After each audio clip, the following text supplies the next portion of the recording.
My parents ghosted me after my wedding. 5 years later, they came back because they discovered I had children.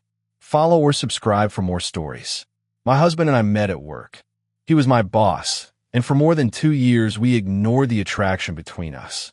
When we finally admitted how we felt, we immediately went to HR, and I was reassigned.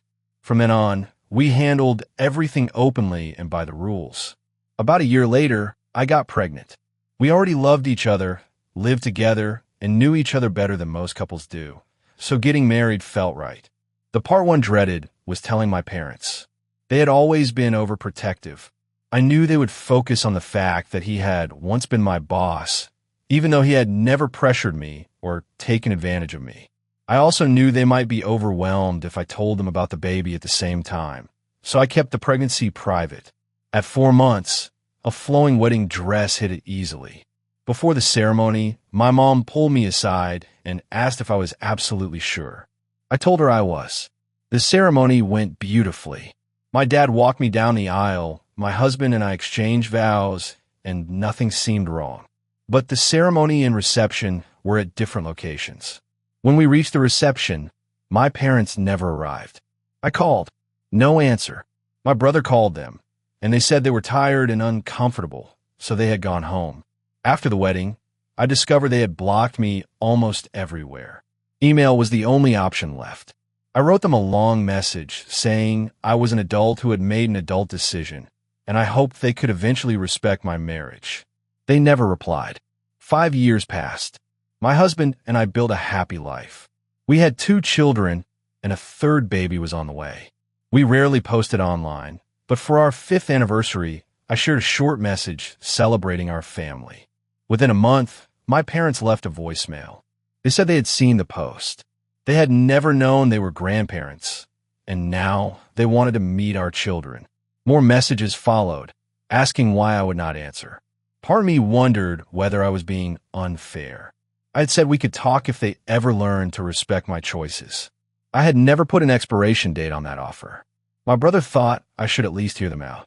Still, my instincts warned me that they were returning for the children, not for me. There was one detail I could not stop thinking about.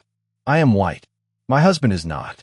Neither of us wanted to assume race was the reason for my parents' behavior, especially when they were now asking to meet our mixed-race children. But the question stayed with me. 2 days later, I agreed to a video call. My husband joined me. My parents immediately asked about seeing the kids. I told them that might happen someday, but only after they rebuilt our trust and showed they would be a positive presence in our children's lives. They asked to read a letter they claimed they had written on my wedding day.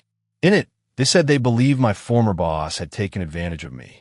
They said they left before the reception to avoid causing a scene, but still wanted me to know they would be there for me. They claimed they had planned to send the letter the next morning. Then they received my email asking them to respect my choices, felt ashamed, and stayed silent. Seeing my anniversary post made them realize how much they had missed. I asked why they attended the wedding at all if they never supported us. My dad said he wanted to walk his daughter down the aisle because it was the only chance he would get. The words landed strangely. I had an older sister who passed away, and the way he spoke made it sound as though the moment had been about replacing the wedding he never got to have with her, not about supporting me. My husband noticed it too. Calmly, he asked them to address me directly. He said that if they had planned to leave, they should have told us.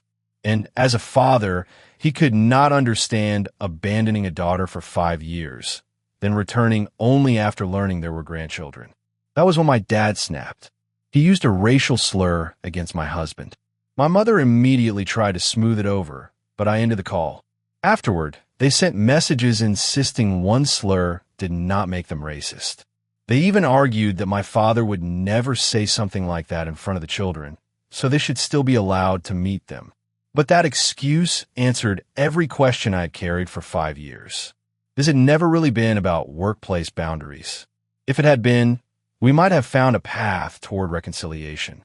Instead, they expected me to knowingly expose my husband and our mixed-race children to people who viewed them that way. I will not do that. The strangest part was the relief. For years, I wondered what I had done that was terrible enough to make my parents erase me. Now I knew their rejection was never proof that my marriage was wrong. It was proof of a prejudice they had hidden until someone challenged them. Would you ever consider rebuilding trust after a revelation like that? Or would you protect your family and close the door for good? Follow for more stories.